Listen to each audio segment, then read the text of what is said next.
TV Farol, a TV feita pra você.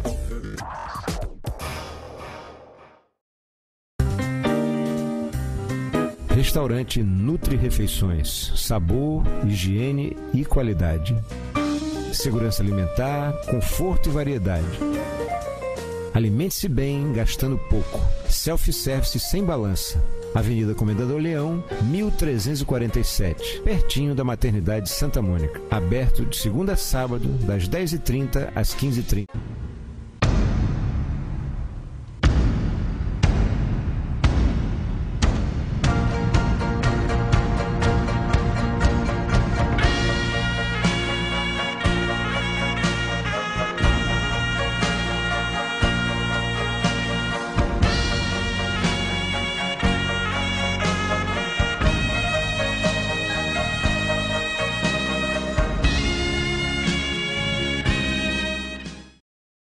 Anualmente no Brasil, mais de 30 mil crianças já nascem com problemas no coração. Sem tratamento, 97% delas morrem. E mais de 24 mil mulheres morrem também devido a problemas cardíacos. Sem o devido tratamento, o coração mata 30% mais mulheres que o câncer. Mulher, ame seu coração e previna-se.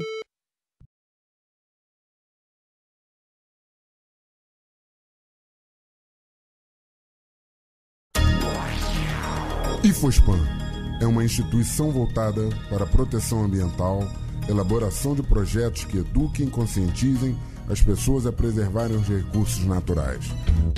Fazemos projetos na área ambiental, consultoria, assessoria, estudos e relatórios de impacto, paisagismo, urbanismo, diagnósticos, projetos de revitalização de áreas degradadas e outras ações de proteção ao meio ambiente. Como realizadores do programa Segurança em Debate, ministramos palestras e prestamos consultoria em segurança a empresas, condomínios e universidades. Nossos projetos sociais são custeados com as receitas dessas atividades. IFOSPAM, Instituto de Formação, Pesquisa Socioambiental e Segurança Pública. Informações 9981-2224. TV Farol, a TV feita pra você.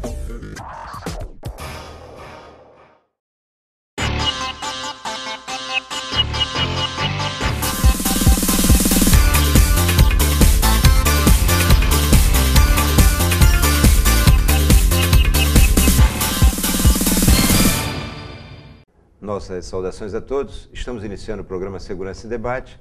Esse programa é a realização do IFOSPAM, Instituto de Formação, Pesquisa Socioambiental e Segurança Pública, em parceria com a TV Farol. No programa de hoje, nós vamos entrevistar uma pessoa a quem a gente quer muito bem. Essa pessoa, ela tem feito assim, um trabalho maravilhoso no estado de Alagoas e a gente sabe que isso vai ter um retorno. É a professora, doutora do curso de Direito da UFAL, Elaine Pimentel. Doutora Elaine, mais uma vez, muito obrigado por ter vindo ao nosso programa. A gente lhe recebe aqui com muito carinho e eu já vou fazendo uma primeira pergunta à senhora. Atualmente, qual o trabalho que a senhora vem executando, desenvolvendo lá no sistema prisional?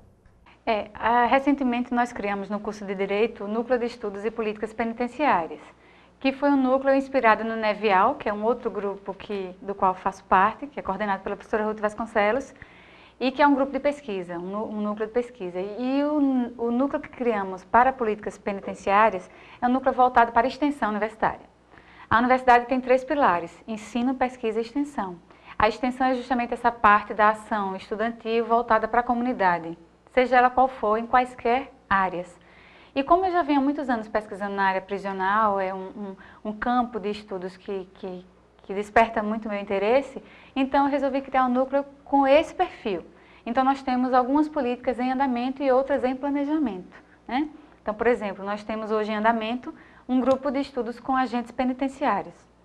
Isso é uma coisa que, essa ideia surgiu de uma demanda deles mesmos, né? Quando eu fazia pesquisa no sistema prisional, os agentes diziam, mas e os agentes penitenciários? Ninguém faz nada?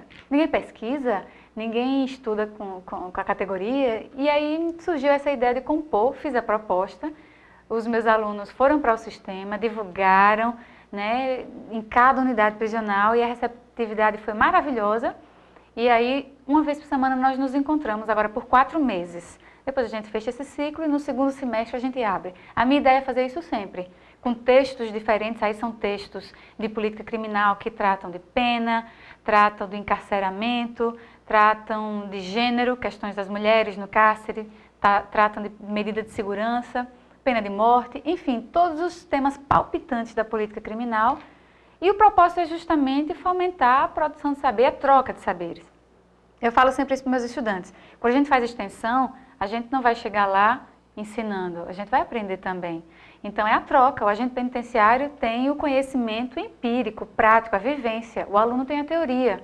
Só que a primeira entrevista com os agentes, o primeiro dia de conversa com os agentes, né, com o grupo todo junto, a gente percebeu a alta qualificação desses agentes. Né? Então tem pessoas formadas em direito, em administração, em jornalismo, enfim, em várias áreas. E mesmo aqueles que não têm essa formação também são muito bem-vindos e têm essa experiência para trocar. Então a lógica da extensão, e Paulo Freire fala isso, é que extensão é comunicação, é troca, então é horizontalidade. E aí é isso que a gente faz. A gente troca conhecimentos com os agentes penitenciários. E ao final a gente certifica, porque é um programa oficial da universidade. Que interessante. Então, com isso, a gente pode ter em breve, né, uma ampliação da utilização da meritocracia. Quem sabe a gente pode até ter no futuro um agente penitenciário superintendente, né, do sistema, quem sabe. Sim. Né?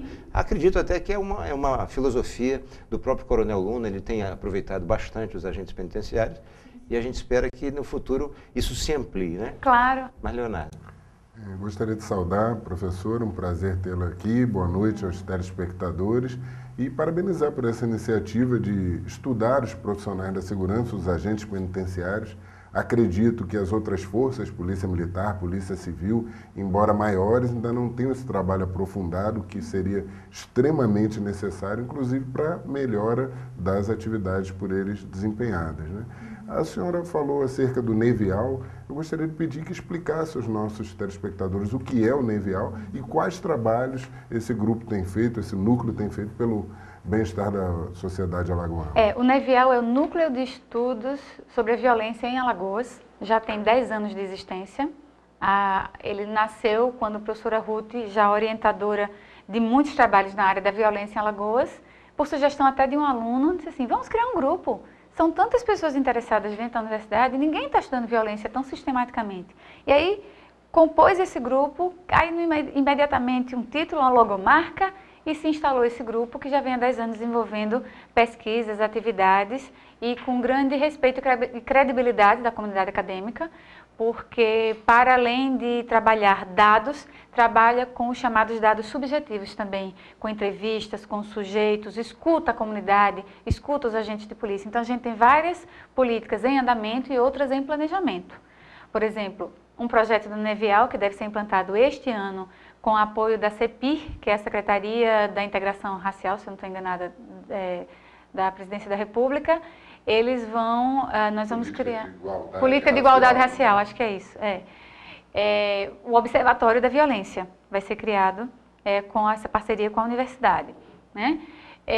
Também estamos fazendo agora uma pesquisa sobre policiamento comunitário no Selma Bandeira, que foi o primeiro lugar, né, de policiamento comunitário e é essa grande referência.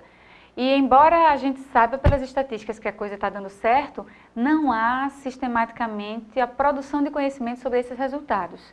Então, essa pesquisa é para escutar o policial que trabalha no policiamento comunitário e saber o que é que ele pensa, né, dessa diferença de um policiamento, digamos, convencional para um policiamento comunitário que tem toda uma filosofia diferenciada. O que é que a comunidade pensa. E esse projeto é um grande projeto com bolsas para estudantes, prevê também ações de extensão. E uma das ações, além de grupos de estudo também, com a comunidade, com os policiais, etc., um dos focos é a criação do Conselho Comunitário de Segurança. Porque o policiamento comunitário parte desse pressuposto de que a comunidade se organiza para ter essa interlocução com o policiamento militar. Então, tem um representante da comunidade, que é o presidente do conselho e tal e tal. No início do Selma Bandeira, isso foi criado, mas não desenvolveu atividades. E aí agora se silenciou. Então, a polícia comunitária precisa desse feedback da comunidade organizada. E aí o nosso projeto prevê, assim, digamos, um auxílio no sentido de o auxílio técnico, né, legal, para compor esse conselho e colocá-lo para funcionar. Que interessante a sua observação. Nas nossas pesquisas aqui, a gente fez um trabalho também lá no Selma Bandeira, né, na base comunitária, e nós ouvimos algo assim muito interessante de um sargento, o sargento Elisiário, onde ele dizia o seguinte: tinha mais de 20 e poucos anos na Polícia Militar e diariamente ele tomava um remédio para dor de cabeça, até o dia que foi trabalhar lá. Então, dali para frente, ele deixou de tomar esse remédio para dor de cabeça. Por quê? Porque ele sente uma satisfação no trabalho que faz, né? Na forma de atender a sociedade. Então, muito interessante isso. E a gente fez aqui um elogio à sua pessoa e eu tenho que enfatizar, porque é tão importante essa valorização, né, do profissional, do integrante da força pública, e poucos têm essa visão. Eu confesso que acho, Leonardo, que é por aí o caminho para a gente ter uma segurança pública muito melhor. É, né? Preciso valorizar o profissional para que ele possa dar esse retorno à sociedade, né? Se ele é valorizado, naturalmente deve... E a beleza da pesquisa qualitativa, que é aquela pesquisa que vai para além dos números, é justamente dar voz ao agente de segurança pública como um todo, seja ele qual for, da Polícia Militar, Civil, agente penitenciário ou quaisquer uns, né? Então a ideia é ouvir o que é que está dando certo, o que é que ele valoriza, o que é que ainda está desconfortável, e isso produz conhecimento para o aperfeiçoamento das instituições, né? Então acho que os gestores no Brasil como um todo devem se aproximar realmente da universidade, porque esse tipo de produção de conhecimento vai justamente no caminho da qualificação do serviço que é prestado na segurança pública. Apenas reforçando o que a senhora acabou de dizer, no que se refere à polícia comunitária, nós vimos aquele grande alarde no início acerca da base comunitária lá do Selma Bandeira, que realmente apresentou inicialmente bons resultados, mas não vi um aprofundamento, uma análise depois que outras bases foram lançadas, inclusive com uma certa lentidão, né? Era para ter uma ampliação bem maior das bases comunitárias, isso não aconteceu. Os números da base comunitária de Selma Bandeira e das demais, posteriormente, não foram analisados qualitativamente, como a senhora bem falou. Então, o que falta é isso, lança-se o projeto e ele fica um tanto quanto desamparado, assim como outras medidas paralelas que deveriam acontecer, né? Não vem ali a reboque daquele primeiro lançamento que foi a polícia comunitária, né? E, em relação a isso, eu até pergunto, de um plano aí que veio para, teoricamente, resolver a problemática de segurança pública em Alagoas, que é o Brasil Mais Seguro. E o que a senhora entende desse plano e as políticas que ele vem implementando em Alagoas? Isso que vai resolver o nosso problema? Não, não é isso que vai resolver o nosso problema. Eu acho que foi uma boa iniciativa. A escolha de Alagoas, acho que foi um ponto positivo, porque, de fato, um estado muito pequeno, mas que proporcionalmente tem um número de homicídios, assim, que a população parece que já está se acostumando com isso, mas é um número absurdo, né, de pessoas que morrem, em sua maioria jovens, que matam e morrem. Então, a gente precisa realmente ter algum tipo de intervenção. Eu tive acesso às ações desse plano, porque o plano não é um documento sistemático, né? Na verdade é um conjunto de ações que foram chamadas de plano. E eu fiquei um tanto preocupada no sentido de que tinha equipamento, helicóptero, arma, colete, etc, etc. E eu não vi muita ênfase na qualificação profissional. Porque eu acho que é isso que faz a diferença no policiamento como um todo. Seja ele o comunitário, que é um policiamento de proximidade, que a comunidade confia no policial, conhece o policial pelo nome e vice-versa, ou aquele policiamento ostensivo, mais, digamos, agressivo, não é? De um RP, de um BOP, etc., que também tem a sua necessidade dentro da estrutura, né? Mas não pode ser a referência de polícia que a comunidade tem. Então, é preciso que a comunidade tenha... se sinta respeitada e respeite o policial, seja uma relação recíproca. Então, acho que o investimento no humano ainda é muito pequeno.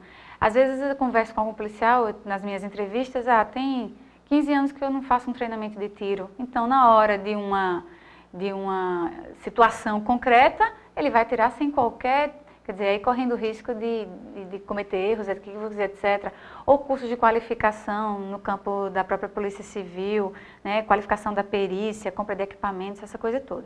Então, acho que falta um investimento sério, aprofundado na qualificação humana. Acho que isso faz todo o diferencial. Se a senhora me permite acrescentar esse exemplo bem colocado do policial, treinamento de tiro, há 15 anos possivelmente ele utilizava um revólver, agora é uma pistola que tem um funcionamento completamente distinto e não há uma capacitação para fazer essa mudança, é uma pistola de um calibre, depois muda o calibre da pistola e ninguém capacita. Numa situação de tiroteio, se ele acertar, parabéns para o Estado e para a polícia. Se ele errar, vai ser aquele profissional que vai ser colocado à parte, vai responder criminalmente, muitas vezes nem o emprego terá mais. Então é muito difícil que a população entenda a dificuldade do profissional no momento até de decidir agir, né? Agora, só aprofundando no plano, a senhora, pelo que a senhora já disse, acredito que vai concordar comigo, não faltam políticas, um incentivo, pelo menos, políticas na área de educação, trabalho, assistência social, própria saúde também, isso não ficou um pouquinho esquecido? Concordo. Como esse plano foi categorizado como um plano de segurança, há certos limites, digamos assim, mas acho que ele deve ser, digamos, articulado com planos outros na área da educação, da saúde, da urbanização. Aqui em Maceió, particularmente, eu creio que muitos dos crimes dessa grande violência urbana acontecem porque a gente tem áreas escuras, terrenos baldios com mato cobrindo, então as pessoas se sentem seguras de estar no ponto de ônibus, etc. Isso é muito triste, essa sensação contínua de insegurança, né? Para aqueles que são classe média e média alta, que vão para os seus condomínios fechados, para os seus apartamentos, etc., se fecha, se sente aparentemente uma sensação de segurança. Mas aquele que mora numa rua mais humilde, que desce o ponto de ônibus, anda 1 quilômetro para chegar em casa, essa pessoa está muito mais vulnerável a todo tipo de violência urbana, né? Então, acho que a estrutura urbana da cidade de Maceió também precisa ser trabalhada para minimizar, digamos, essa questão da violência. É apenas um comentário, Leonardo, com relação ao que você disse, a importância da capacitação do profissional, né, esse ir ao estande de tiro com uma certa frequência. Por exemplo, há um ledo engano se achar que o tiro de advertência, né, eu considero isso um dos grandes perigos. A gente sabe que todo tiro que sobe desce na mesma intensidade, então ele vai atingir alguém ou alguma coisa. Então é importante que isso seja deixado de lado, essa questão do tiro de advertência, porque é onde está aí a chamada bala perdida e que vem matando muita gente, né? Mas quer fazer mais uma pergunta? Não, eu gostaria que a senhora, falando em tiro de advertência, a gente não tem como fazer referência, deixar de fazer referência aos fatos recentemente ocorridos no campus da UFAL, aqui de Maceió, em que parece que um tiroteio aconteceu, já lá em Arapiraca, invasão do campus universitário por reeducandos que fugiam de um presídio. Como é que misturar o meio acadêmico com essa questão prisional ou a violência pura e simples que nos atinge? Que, aliás, a senhora tem um laboratório muito interessante ao lado da universidade. Tem sim. Na verdade, eu tenho uma opinião muito bem formada sobre isso. Eu acho que, bom, historicamente, Maceió, o campus de Maceió é ao lado do sistema prisional e o campus de Arapiraca também, coincidentemente, é ao lado do sistema prisional. Eu acho que essa proximidade é salutar. Eu tenho essa peculiaridade. Porque Tantos acham que não, né? Enquanto tantos acham que não. Evidente que o Estado tem a obrigação de investir no campo da segurança externa e evitar as fugas. Isso é um papel do Estado, não tenho dúvidas. Mas o sistema prisional lá da universidade é, de fato, um laboratório, não é? Eu penso muito no nosso curso de Direito, mas outros cursos, Ciências Sociais, Serviço Social, Psicologia, a própria Medicina. Enfim, todas as áreas têm alguma implicação que pode trabalhar e contribuir, porque eu tenho a certeza de que a reintegração social, quando a legislação diz que a reintegração social é um dever do Estado, mas a comunidade está implicada, é nesse sentido. Então, acho que a comunidade acadêmica deve contribuir nesse sentido. Então, o afastamento contraria esse princípio constitucional de reintegração social, né? Então, é evidente que eu fico sensível, já estive um momento dando aula aqui no campus Maceió, quando teve fugas de presos, a polícia entra no campus, dá uma situação desconfortável, evidentemente, né? Mas acho que o Estado tem que investir para evitar as fugas e a comunidade deve dialogar com o sistema prisional. Eu costumo dizer para meus alunos, o sistema prisional não está em Marte, né? A segregação é uma segregação física, mas a reintegração social é uma realidade, as pessoas vão voltar. Então, não adianta fazer uma espécie de banimento momentâneo, por alguns anos, para depois a pessoa voltar sem qualquer tipo de incentivo para estar reintegrada à sociedade. Interessante, senão a gente deixa de ter a pena, né, no sentido de realmente recuperar né, aquele cidadão infrator. Não, é muito, só acrescentando aqui, muito interessante, até parabéns por sua opinião, concordo plenamente, porque o que nós sabemos é que no meio prisional brasileiro, a maioria das pessoas que estão reclusas são por pequenas penas, pequenos crimes, né? Os grandes criminosos, infelizmente, o aparelho policial não consegue, o aparelho judicial não conseguem prender e condenar. São pessoas por um crime de pena reduzida que vão voltar rapidamente à sociedade e se estiverem no meio do nada, que é o que a sociedade gostaria, terão até mais dificuldade de receber visitas de seus familiares, que muitas vezes são o único contato que têm com o mundo exterior. Quero aproveitar para lembrá-los que esse programa aqui é fruto de uma especialização lá da Estácio, da Faculdade Estácio. Então, essa faculdade põe você muito mais próximo do campo de trabalho, do mercado de trabalho. A gente vai agora a um breve intervalo e volta já já.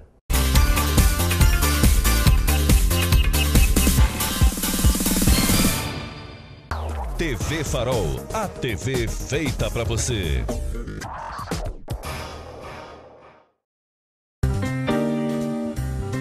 Restaurante Nutri Refeições, sabor, higiene e qualidade. Segurança alimentar, conforto e variedade. Alimente-se bem, gastando pouco. Self-service sem balança. Avenida Comendador Leão, 1347, pertinho da Maternidade Santa Mônica. Aberto de segunda a sábado, das 10h30 às 15h30.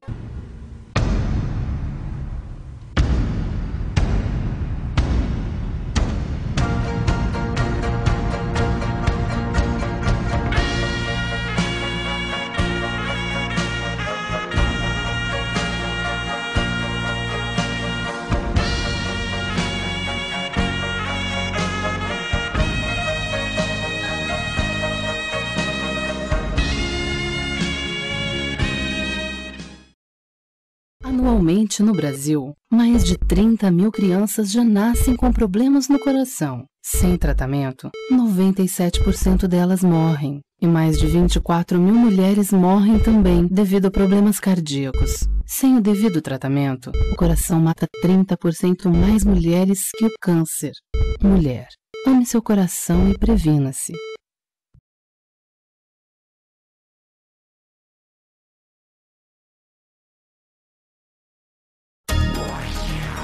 IFOSPAN é uma instituição voltada para a proteção ambiental, elaboração de projetos que eduquem e conscientizem as pessoas a preservarem os recursos naturais. Fazemos projetos na área ambiental, consultoria, assessoria, estudos e relatórios de impacto, paisagismo, urbanismo, diagnósticos, projetos de revitalização de áreas degradadas e outras ações de proteção ao meio ambiente.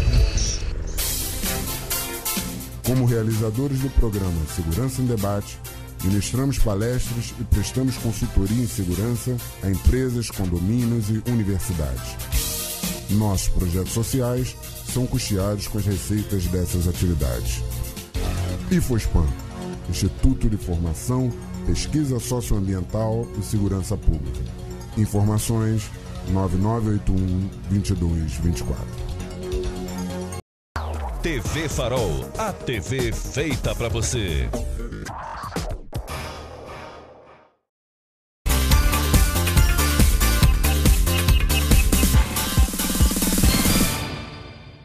Hoje com a professora doutora Elaine Pimentel, lembrando a vocês que estamos fazendo uma série de entrevistas homenageando as mulheres. Estamos no mês de março, tivemos aí no dia 8 o Dia Internacional da Mulher, embora aqui, doutora Elaine, nós homenageamos as mulheres diariamente.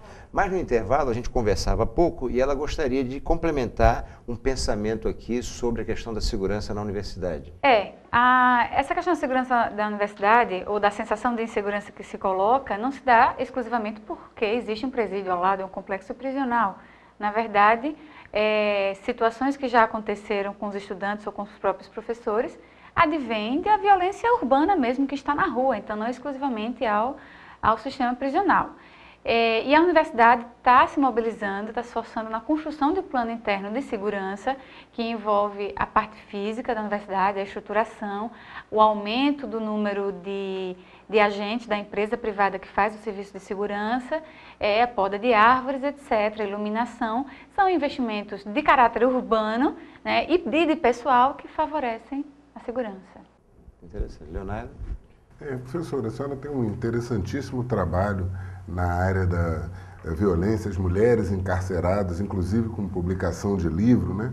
Eu gostaria que a senhora falasse um pouco mais sobre isso, como está essa realidade aqui de Alagoas, das mulheres que estão na nossa unidade prisional Santa Luzia. Essa questão do olhar sobre a criminalidade feminina é uma luta de certo movimento teórico que reconhece que há um silêncio muito grande dos estudos, das pesquisas, das teorias e das políticas públicas. Então, tudo parece ser um tanto arranjado. Isso não é uma coisa exclusiva do estado de Alagoas, isso é no Brasil e no mundo inteiro. Os debates que a gente tem com países da Europa vão demonstrar isso. Então, o que é que a gente tem? A gente tem uma quantidade muito menor de mulheres comparadas aos homens, evidentemente, envolvidos em crime. Então, as políticas públicas não são especializadas para atender as mulheres, né? Então, esse próprio presídio feminino hoje era uma extensão do Baldomero, que seria um semiaberto, né? Ele não era um presídio feminino que teria as estruturas, berçário, etc., para comportar essa comunidade.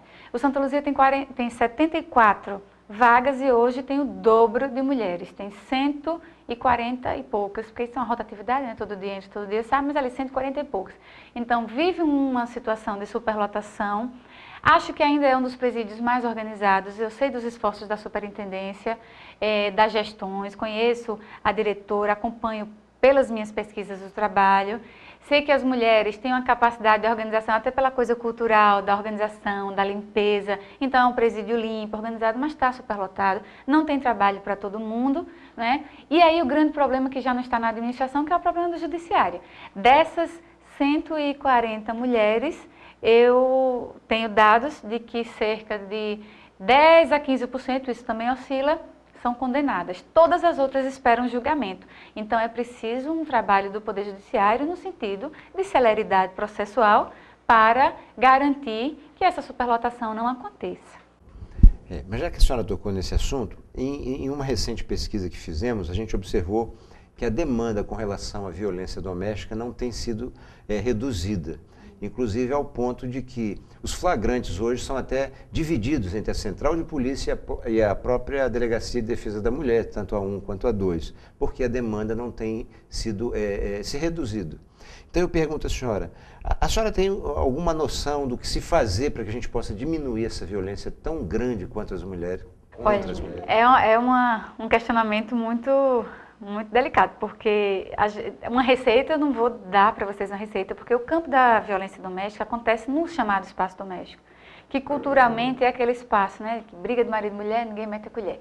Então isso se reproduziu historicamente, e por mais que a gente avance, reconhecendo que é preciso sim denunciar, inclusive empoderar essa mulher que é vítima de violência do seu companheiro, do seu namorado, durante muitos anos, para que ela se sinta autoconfiante para ir a uma delegacia e etc., isso é um processo histórico muito grande.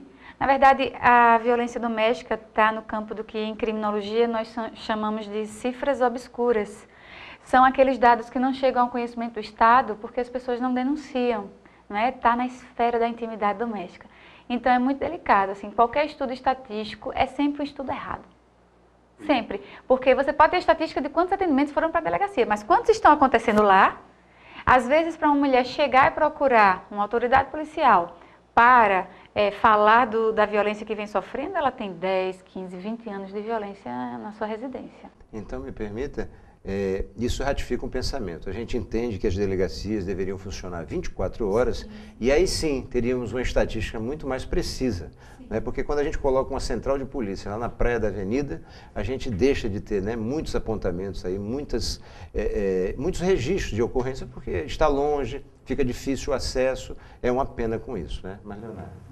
Só queria dizer que pobre daqueles que pensam também que esse é um problema social apenas, que apenas as classes sociais menos favorecidas que têm essa prática de violência doméstica. Isso está presente em todas as escalas sociais, né? Algumas apenas por questão de patrimônio, muitas vezes deixam aquela situação perdurar até mais. Né? Até mais. Isso é uma realidade.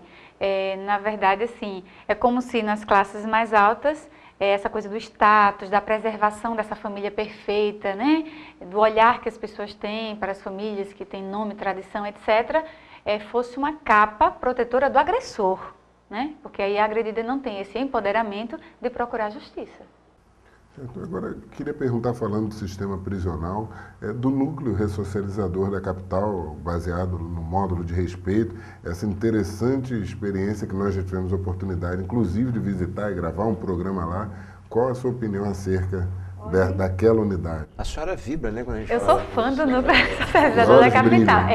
Eu sou fã do núcleo ressocializador da capital porque eu acho que ali agrega uma série de situações que mostram que é possível, sim, fazer um tipo de execução penal diferenciada, humanizada e voltada para a efetiva reintegração social e sem grandes investimentos financeiros, né? Eu me recordo que, bom, esse núcleo ressocializador da capital fica localizado no prédio que era o antigo São Leonardo. Eu participei, já faço muitas pesquisas ali há muitos anos, estava no dia daquela rebelião histórica, né, que destruiu o São Leonardo, quer dizer, aquele lugar que foi palco de tantas atrocidades, de rebeliões, de tortura, de tanta coisa que macula a ideia de reintegração social, agora é palco desse modelo, né, que é inspirado em um modelo trazido da Europa, da Espanha, e que não tem um segredo específico, além de cumprir a lei de execução penal e efetivamente valorizar o ser humano que está ali pagando pelo seu crime, né, cumprindo a sua pena, mas sendo trabalhado para o retorno social. E valorizar também o próprio profissional. Aí entra essa discussão, porque os agentes penitenciários também são qualificados, não é? Escolhidos para aquele trabalho específico, porque é preciso ter esse reconhecimento de sair do sistema, digamos, tradicional, né, sistema brasileiro tradicional, e buscar um modelo diferenciado. Então, trabalho para todo mundo, não há ociosidade, estudo para todo mundo, artes, eles têm um grupo de teatro que fazem peças teatrais muito interessantes, descobrindo talentos, música, jogos, né, esportes, artesanato, enfim, a gente tem efetivamente aquilo que se está previsto na nossa legislação. É interessante, a senhora fala sempre aqui sobre o trabalho do agente penitenciário, a gente tem assim uma grande simpatia, né, por essa profissão e sabe a importância de que eles sejam bem capacitados, mas temos aqui uma preocupação, inclusive o nosso primeiro programa, né, o primeiro Segurança e Debate, tratava sobre esse assunto de um agente penitenciário prestador de serviço, ou seja, não concursado, que tentou lá entrar com diversos celulares e outras coisas mais, arma, inclusive, drogas, e a gente tem uma preocupação com relação a isso, né? A gente põe uma pessoa que faz um concurso, que tenta se capacitar, tenta se especializar, e põe um outro que não há esse investimento, né, em relação a ele, é uma coisa politicamente selecionada, então acaba por estragar todo um outro trabalho que vem sendo feito. Eu gostaria que a senhora falasse sobre isso, a sua opinião sobre esse prestador de serviço dentro de um sistema prisional. Olha, esse prestador de serviço foi um arranjo que o Estado fez há muitos anos atrás, já que não fazia concursos públicos, e isso acabou sendo uma brecha da legislação, né, que tapou ali aquela lacuna. Então, a finalidade foi essa, sem qualificar essas pessoas, sem preparar para aquele trabalho que deve ser muito qualificado e especializado, né? E aí, há cerca de 6 anos, pouco mais, talvez, a gente teve o concurso, entrou uma nova geração, né, de agentes penitenciários mais qualificados e que isso está fazendo a diferença no sistema prisional. Agora, eu gostaria de fazer a seguinte reflexão. O mau profissional vai estar no concursado, vai estar no prestador de serviço, vai estar em todos os espaços. Vai ter mau profissional na universidade, nas polícias, em quaisquer serviços que são prestados. A questão é que, se ainda há resquícios de agentes penitenciários não concursados, o Estado tem que tomar uma providência para sanar isso. Evidentemente que são pessoas que estão ali dependendo daquele emprego, digamos, para o Estado, mas é preciso encontrar meios para regularizar essa situação, porque o agente penitenciário concursado, que tem a estabilidade, que tem qualificação continuada, ele se sente muito mais valorizado. E isso tem repercussão direta no trato dele com o preso e vice-versa. Então, é preciso vencer essa cultura histórica de improviso no sistema prisional e profissionalizar. E é evidente que o concurso público é uma via fundamental. Que bom ouvir isso, né? Porque a gente sabe que é um contingente muito grande, aliás, bem superior aos concursados, e a gente se preocupa bastante com isso. Leonardo. Principalmente, Esperão, porque os vencimentos dos agentes penitenciários concursados já não são satisfatórios, estão muito aquém do que deveriam ser. Nós sabemos que os prestadores de serviço já ganham bem menos, não tendo a estabilidade. O indivíduo está hoje, pode não estar amanhã. E as oportunidades acabam surgindo, as propostas vêm através dos reeducandos. Então, se não for feito um trabalho, ou o caráter do indivíduo for muito forte, muitas vezes ele acaba cedendo. Por isso que é um dos pontos que eu entendo que essa parte deveria ser vencida, deixada para trás, para efetivamente surtir um efeito, uma melhoria no sistema prisional. Reputo isso um dos calcanhares de Aquiles do sistema. Sim, eu concordo. Então eu vou aproveitar e vou pedir, deve ter alguém aqui que conhece o Coronel Luna, né, o superintendente, vai aproveitar e criar uma boa política salarial aí para os agentes penitenciários. A gente sabe que essa função é muito importante, a gente sabe que precisa ser bem capacitado, também bem remunerado, né? Esse pessoal tem feito um trabalho, ele tem zelado aí pelo uso da meritocracia. Vamos aproveitar agora a carona e pedir uma política salarial melhor aí para o pessoal, né? Mas eu gostaria de comentar também com a senhora com relação a um projeto que vem tratando de inclusão social pela educação. A senhora pode comentar sobre isso? Esse é um outro projeto do NEP, do nosso Núcleo de Estudos e Políticas Penitenciárias, no curso de Direito da Universidade, que é um projeto interdisciplinar com o curso de Educação, Pedagogia, né, e o curso de Ciências Sociais. Então, somos 3 professoras, eu, a professora Marinaide Freitas, que é uma professora assim, muito conhecedora da educação de jovens e adultos, e a professora Ruth Vasconcelos, que dispensa apresentações, porque é uma referência no campo de estudo de violência e tudo isso. Então, juntas nós compusemos uma equipe com estudantes dessas 3 áreas e, com o apoio da universidade, criamos esse projeto de extensão para alfabetizar reeducandos que trabalham na universidade. E a gente fez uma triagem e viu que isso foi muito bom, que analfabetos são poucos, na verdade, tem 4 apenas, e aqueles outros com uma qualificação mais baixa, uma escolarização menor, então, e outros que já estão estudando 8ª série, 8º ano, etc. Então, a gente tem essa disparidade. A gente separou em turmas e os próprios alunos estão dando aula para esses reeducandos. São reeducandos que trabalham na universidade por força de um convênio que a universidade tem há 10 anos com o sistema prisional, né? Isso foi iniciativa do atual desembargador Tutimés, que na época era secretário de Justiça e Cidadania, né, e professor da universidade, e ele juntou as duas coisas, fez essa ponte, né, e criou o convênio. A universidade foi a primeira instituição pública a receber reeducandos para o trabalho.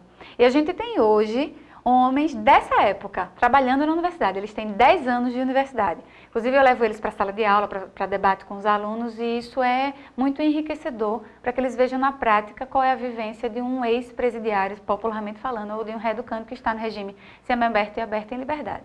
Então esse projeto é um projeto que a gente dá aulas, a gente vai começar as aulas diárias agora em abril. A gente até então está tendo encontros semanais para discutir com eles mesmos como é que é a concepção do curso, explicar para eles, e a receptividade foi maravilhosa. Eles relatam, as esposas, as mães, estão muito felizes porque eles voltaram a estudar. E os nossos alunos estão encantados, porque o projeto é realmente encantador. Você ouvir como a educação pode ser um elemento de oportunidades, de reintegração social. Que interessante. A senhora citou 2 entrevistados, né? O desembargador Tutimés é nosso entrevistado aqui de carteirinha, está sempre conosco, a gente manda um carinhoso abraço. E a professora Vasconcelos também esteve conosco, foi minha professora no mestrado em Sociologia, e também a gente gosta de elogiar, porque são pessoas que fazem o bem para Alagoas, né? A gente gosta muito disso. Leonardo. Então, falando na professora Ruth, não tem como deixar de comentar acerca do projeto UFAL em defesa da vida. E gostaria que a senhora falasse sobre esse belo projeto, em que pé está e o que a gente pode contribuir aqui no programa Segurança em Debate. O projeto UFAL em defesa da vida foi criado pela professora Ruth, através da Pró-Reitoria Estudantil, com a finalidade de criar atos temáticos, né, voltados para a questão da defesa da vida. Então, estamos no 12º ato, agora, e que tem como tema a impunidade no estado de Alagoas. Então, no site da UFAL foi criado um formulário, tem lá a propaganda, né? Você clica, e as pessoas que têm histórias de impunidade em suas famílias podem se cadastrar e dali vai sair um documento, vai ter um momento coletivo, né? Que a data não sei dizer agora, mas está lá no site, e depois dali vai sair um documento que vai ser entregue às autoridades da segurança pública do estado de Alagoas. E um dos méritos desse projeto é trazer, as pessoas vão deixar de ser números apenas nas estatísticas do Estado e vão passar a ser histórias. Cada familiar que sente a perda daquele ente querido vai poder fazer o seu relato e ninguém vai ser um mero número que nem as pessoas não se importam mais. Eu ouvi a juíza federal, membro do Conselho Nacional do Ministério Público, Thaís Ferraz, fazer uma afirmação que o brasileiro está tão acostumado com a violência que ele ouve falar de uma morte do mesmo jeito que ele ouve falar da previsão do tempo. Nem se abala mais, o que é muito triste. A gente vai agora a um breve intervalo, lembrando a vocês, né? O restaurante New Hakata, você sabe, é a grife da culinária japonesa. A gente volta já já.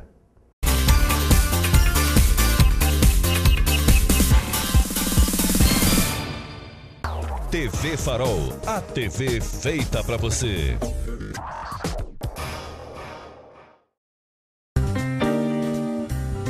Restaurante Nutri Refeições, sabor, higiene e qualidade. Segurança alimentar, conforto e variedade. Alimente-se bem, gastando pouco. Self-service sem balança. Avenida Comendador Leão, 1347, pertinho da Maternidade Santa Mônica. Aberto de segunda a sábado, das 10h30 às 15h30.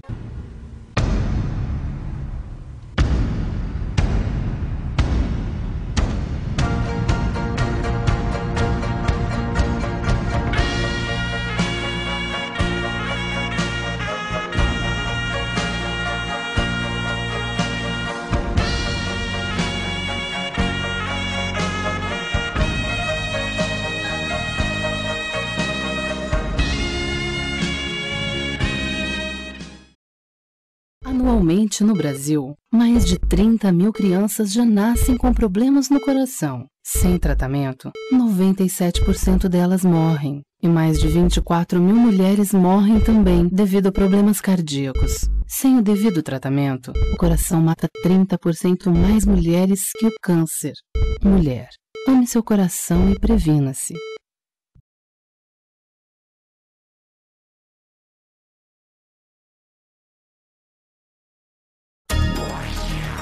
IFOSPAN é uma instituição voltada para a proteção ambiental, elaboração de projetos que eduquem e conscientizem as pessoas a preservarem os recursos naturais. Fazemos projetos na área ambiental, consultoria, assessoria, estudos e relatórios de impacto, paisagismo, urbanismo, diagnósticos, projetos de revitalização de áreas degradadas e outras ações de proteção ao meio ambiente. Como realizadores do programa Segurança em Debate, ministramos palestras e prestamos consultoria em segurança a empresas, condomínios e universidades. Nossos projetos sociais são custeados com as receitas dessas atividades. IFOSPAN, Instituto de Formação, Pesquisa Socioambiental e Segurança Pública. Informações 9981-2224. TV Farol, a TV feita pra você.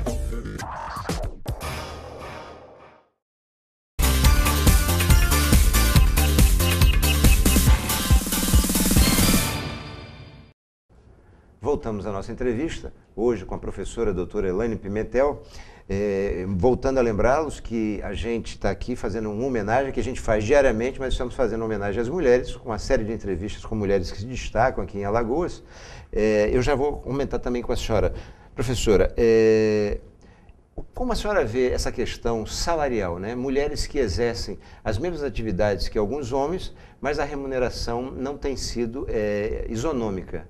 Como a senhora vê isso? Num país que já tem até presidente da República, mulher, vários outros cargos alcançados e salarialmente as pesquisas demonstram que a diferença está muito... Eu acho que isso é um sintoma de algo muito maior, né? Que é justamente essa desigualdade de gênero que se constrói historicamente no Brasil e no mundo, cada país com a sua peculiaridade, mas aqui no Brasil a cultura patriarcal ainda é muito marcante, embora de forma silenciosa.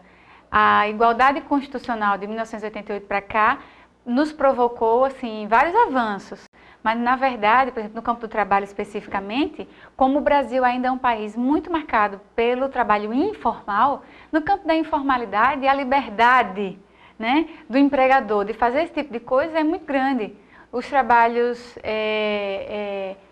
formais tem, né, talvez um pouco mais digamos, de luta coletiva e etc. Mas acho que vai um pouco por isso, que é a pouca intervenção do Estado nesse campo do trabalho.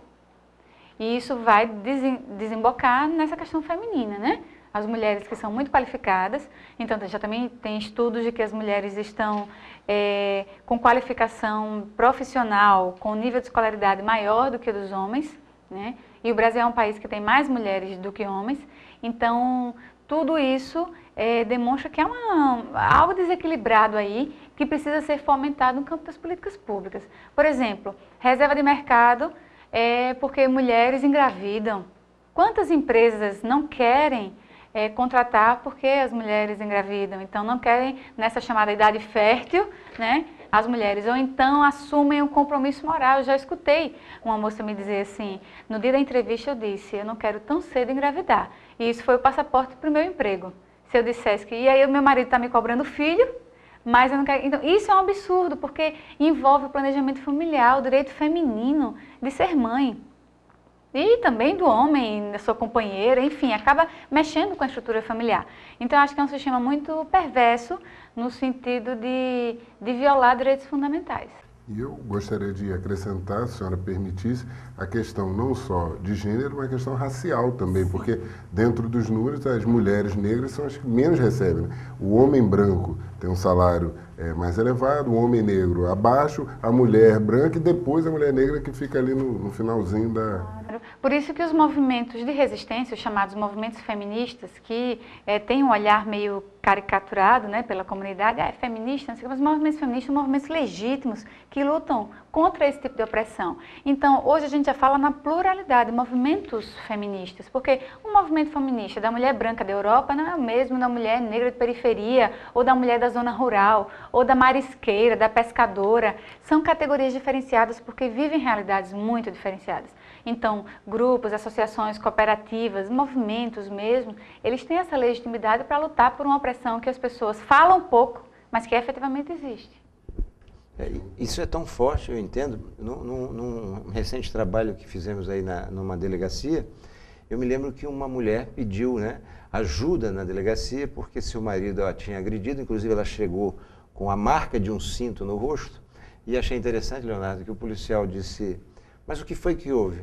Ela disse, não, é que eu fui a um show, dancei a noite inteira, e aí quando eu cheguei de manhã, o meu marido achou ruim. Aí o policial olhou e disse assim, não, mas aí está justificado, não é? Então vejam como é forte isso. Pelo fato dela ter saído, ele se achou no direito e o policial ratificava, né? Que ela podia ter sido machucada, lesionada, com uma fivelada no rosto. Então é um problema que precisamos... Está no imaginário social e acaba afirmando essa violência de gênero que a gente chama, que é fundada nessa cultura patriarcal. Forte isso, né? Eu gostaria de perguntar, mudando até um pouquinho o tema principal, a senhora, enquanto professora de Direito da UFAL, principal universidade do Estado, já foi coordenadora do curso, qual a sua opinião acerca da proliferação, do aumento avassalador do número de faculdades de Direito em nosso país, que, no meu ponto de vista, pelo menos, está implicando aí num índice muito grande de reprovações no exame de ordem? Qual a sua análise? Eu tenho uma ponderação a fazer. Eu creio que esse incentivo às faculdades privadas tem o seu lado ruim, que é justamente o fato de favorecer a qualificação não tão boa dos cursos, então precisa de uma fiscalização maior do Ministério da Educação, das instituições públicas de fiscalização da qualidade do ensino, a própria OAB, mas, por outro lado, abre espaço para a qualificação profissional, para a formação de pessoas num país em que poucas pessoas conseguem proporcionalmente, eu não tenho esses dados aqui, mas a gente sabe que são poucas as pessoas que conseguem uma educação básica, o ensino fundamental, né? Então, um incentivo ao ensino superior é também algo muito interessante. Eu me recordo, por exemplo, na época que eu estudava, só havia a Universidade Federal de Alagoas e mais uma faculdade privada, né? Você cria também uma delimitação muito grande, porque eram poucas pessoas formadas. Então, eu sou muito a favor da democratização do saber, agora com qualidade e fiscalização. E o exame da ordem, ele é algo que tem que ser muito forte mesmo, tem que ser exigente, para que o profissional que vai advogar, que vai defender os direitos de pessoas que são violadas, né, nos seus interesses diariamente, seja um profissional preparado para lidar com as questões humanas. Né? Mas acho que são essas ponderações. Eu não tenho essa crítica, são muitas faculdades. Não, acho que são muitas faculdades, mas só vai passar na OAB quem for bom. Mas aí eu pelo menos entendo que acaba virando muitas vezes um estelionato com o pobre do aluno que cursa uma universidade, custeia aquilo ali a duras penas e ao final não consegue, a não ser se superar nos estudos, passar no exame. Seria mais fácil essa liberação vir correlacionar uma fiscalização firme nos corpos de professores dessas universidades, o currículo propriamente dito, porque acho que é abrir para o indivíduo fazer e ao final ele não ter muita chance, ou estar em pé de igualdade. Mas aí eu acho que essa dedicação forte ao estudo é a saída. Bom, aí eu não posso deixar de relembrá-los de que esse programa aqui é fruto da Faculdade Estácio, em parceria com o Ministério da Justiça. Nós fizemos uma especialização, eu, Leonardo e os demais consultores, e aí esse programa foi um trabalho de conclusão de curso que agora já completa 2 anos. Então a gente não pode deixar de enaltecer o trabalho da Estácio, né? Leonardo, mais uma pergunta? Antes de tudo, lembrar os nossos telespectadores que estamos no ar aqui na TV Farol, de segunda a sexta, às 19h30, e que você pode estabelecer contato conosco através do Facebook, Segurança em Debate, do Twitter, @segue com Gemudo em Debate, lá ter acesso às informações aí inerentes ao nosso Segurança em Debate, contando sempre com a sua audiência. Professor, agora um outro assunto muito forte aqui, polêmico, são os desvios de recursos públicos. Aqui a senhora é do meio jurídico, né? Os desvios de recursos aqui em Alagoas que são vultuosos, valores sempre muito grandes, e a Justiça nunca consegue dar resposta no tempo que a sociedade gostaria, né? Pessoas envolvidas nessas questões presas. Qual a análise que a senhora faz desse tema tão cruel para o Estado, que tem milhões, quiçá bilhões desviados aí de recursos públicos? Eu acho que isso cria uma atmosfera terrível, né, de falta de investimentos, porque o que acontece? Há uma questão no campo do crime que parece que os crimes de colarinho branco são crimes que têm uma repercussão social menor. Evidente que o homicídio, um corpo morto, tem um impacto muito maior do que 300 milhões desviados de um determinado órgão público. Mas a repercussão desses 300 milhões são muitos homicídios, muita fome, muita desestrutura familiar, enfim. Então, acho que é o dever do próprio Poder Judiciário fazer essa prestação jurisdicional ao povo, porque quando o Poder Judiciário julga, ele está cumprindo o seu dever de prestar a justiça ao povo, essa satisfação, né, à população. E que efetivamente haja a punição das pessoas que são envolvidas nesse tipo de crime, né? Porque há responsabilizações de natureza administrativa, mas desvios de dinheiro público configuram crime. Então é preciso que haja responsabilização criminal. Diante do que a senhora falou, eu gosto de repetir sempre uma máxima que a gente tem aqui no programa, onde a gente diz o seguinte: a violência ela tem um único lado bom, né? Ela é democrática.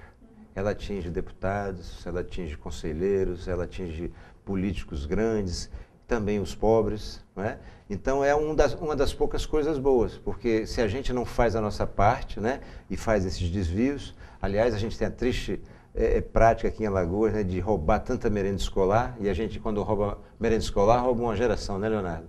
Então a gente usa muito essa coisa aqui. É uma pena essa postura, como a senhora disse, 300 milhões foi apenas um caso, mas a gente sabe que bilhões e bilhões foram levados aqui. Leonardo?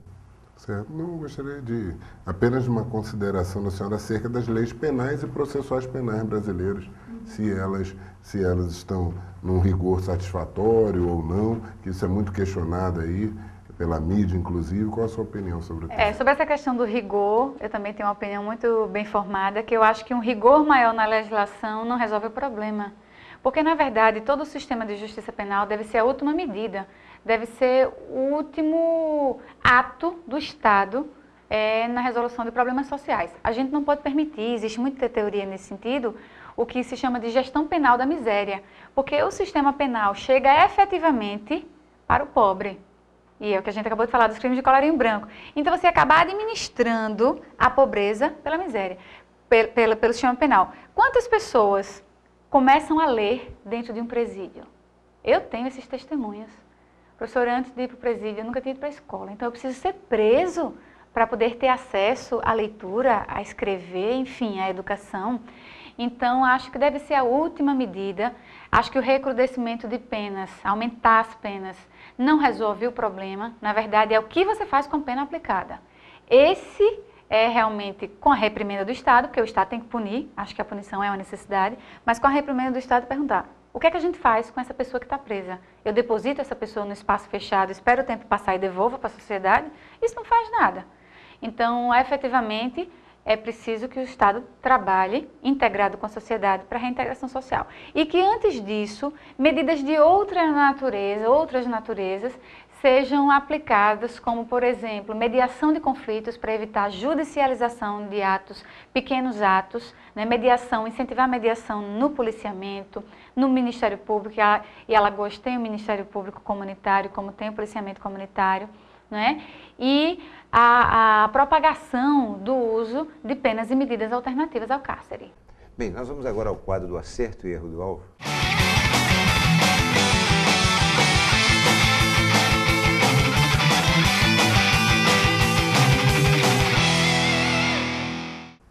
Meu acerto do alvo hoje vai para o projeto Ministério Público Comunitário, conduzido aí pela doutora Maria José, que, em contato com as comunidades mais carentes, recentemente o Vergel do Lago, pode tentar aí uma interação maior, mediação de conflitos, evitando assim que determinadas condutas ali menores cheguem até o Poder Judiciário, que já está abarrotado de muitos problemas a resolver. Já o erro do alvo vai para a questão da greve dos médicos, que não se resolve aí no âmbito do poder estadual, e a comunidade carente é que sofre. Mini pronto-socorros aí fechados, as pessoas não têm para onde recorrer, o HGE já combalido, recebendo mais pessoas. Então temos que resolver esse problema, porque ninguém aguenta mais. Professora, por favor, o seu acerto e erro do alvo. O meu acerto do alvo é o programa UFAO em Defesa da Vida, coordenado pela professora Ruth Vasconcelos, que coloca nesse 12º ato a questão da impunidade, a dor que os números não revelam, e que vai trazer famílias, né, que têm essa situação de impunidade de pessoas vitimadas para compartilhar e produzir um documento para levar às autoridades do Estado. E o erro? O erro, acho que é a situação do IML, né? É um erro permanente, a situação de fragilidade, exames de corpo de delito pendentes, situações de não atendimento à comunidade. Acho que isso tem repercussões em tudo isso que a gente discutiu hoje, de um bom inquérito policial, de uma boa instrução processual penal e, portanto, de justiça efetivamente aplicada. Com certeza. Bom, o meu acerto do alvo, eu não posso deixar de dedicar à Defensoria Pública, que extinguiu a assessoria militar. A gente vem pregando isso aqui, nós temos aí mais de 400 policiais servindo a essas assessorias, quando um concurso está requisitando 200, 240. Então a gente tem um novo concurso se esse pessoal voltar à sua atividade fim. Então eu dedico à Defensoria Pública. O meu erro do alvo eu vou dedicar à permanência, vamos completando aí mais de 2 anos e meio com o 2º centro de saúde fechado. Gente, a sociedade está precisando, o HGE está saturado e persistimos aí nessa demora dessa obra. Isso não é bom para a nossa sociedade. Esse é o meu erro do alvo. Bem, professora, eu vou pedir que a senhora faça as suas considerações finais, infelizmente, em 1 minuto só. Eu gostaria de parabenizar todos vocês pela iniciativa de, nessa semana, dedicar às mulheres, né, dando visibilidade às questões sociais relevantes, inclusive no campo da segurança e da criminalidade. Acho que isso tem uma repercussão importante para que o debate não se perca no tempo. Bom, então a gente agradece mais uma vez a sua vinda aqui ao programa. Ficamos muito felizes sempre que a senhora vem, porque a gente sabe que a senhora é literalmente uma pessoa do bem. E isso é muito bom para a gente. Eu vou fazer alguns rápidos agradecimentos. Quero agradecer a audiência do Edeildo, lá do Condomínio Regência, está sempre conosco. Edeildo, um forte abraço. A Nebiane, a Vânia e a Zezé, lá do Senac. Esse pessoal faz um trabalho maravilhoso à frente do Pronatec, tá? E quero mandar um carinhoso abraço a Maricelma, que é mãe aqui do nosso estagiário Felipe. Felipe faz parte da nossa equipe e a dona Maricelma está sempre conosco. Um carinhoso abraço para a senhora. Leonardo também tem alguns agradecimentos. Queria, em primeiro lugar, parabenizar todas as mulheres aí pela passagem do Dia Internacional das Mulheres. É um prazer tê-las conosco e Fico feliz aí com essa data, que se estenda ao longo dos outros 364 dias do ano. Né? E mandar aqui alguns abraços para a professora Ruth Vasconcelos, que hoje não esteve presente, mas é pessoa fundamental aí na resolução dessa temática aí da segurança pública, para a advogada e professora Vanesca Pimentel e principalmente para a dona Eulina França, mãe da nossa entrevistada aqui. Sem ela não poderíamos ter essa honra de ter a convidada aqui conosco. Muito obrigado. Bem, a gente agradece mais uma vez a convidada e a todos vocês pela audiência. Voltamos no próximo programa.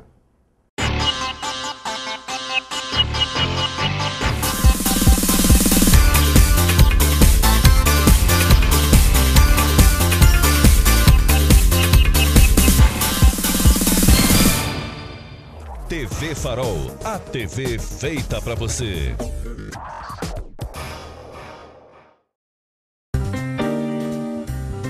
Restaurante Nutri Refeições, sabor, higiene e qualidade. Segurança alimentar, conforto e variedade. Alimente-se bem, gastando pouco. Self-service sem balança. Avenida Comendador Leão, 1347, pertinho da Maternidade Santa Mônica. Aberto de segunda a sábado, das 10h30 às 15h30.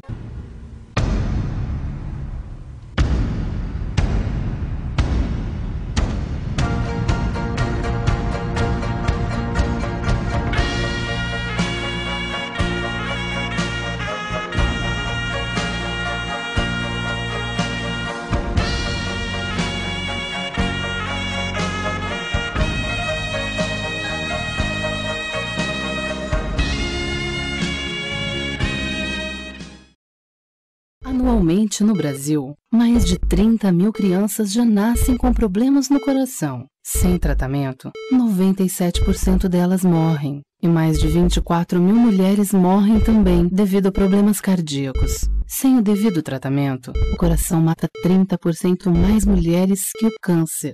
Mulher, ame seu coração e previna-se.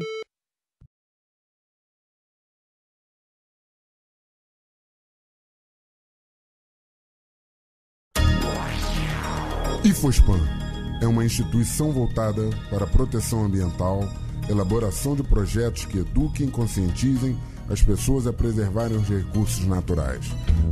Fazemos projetos na área ambiental, consultoria, assessoria, estudos e relatórios de impacto, paisagismo, urbanismo, diagnósticos, projetos de revitalização de áreas degradadas e outras ações de proteção ao meio ambiente. Como realizadores do programa Segurança em Debate, ministramos palestras e prestamos consultoria em segurança a empresas, condomínios e universidades. Nossos projetos sociais são custeados com as receitas dessas atividades. IFOSPAN, Instituto de Formação, Pesquisa Socioambiental e Segurança Pública. Informações 9981-2224. TV Farol, a TV feita pra você.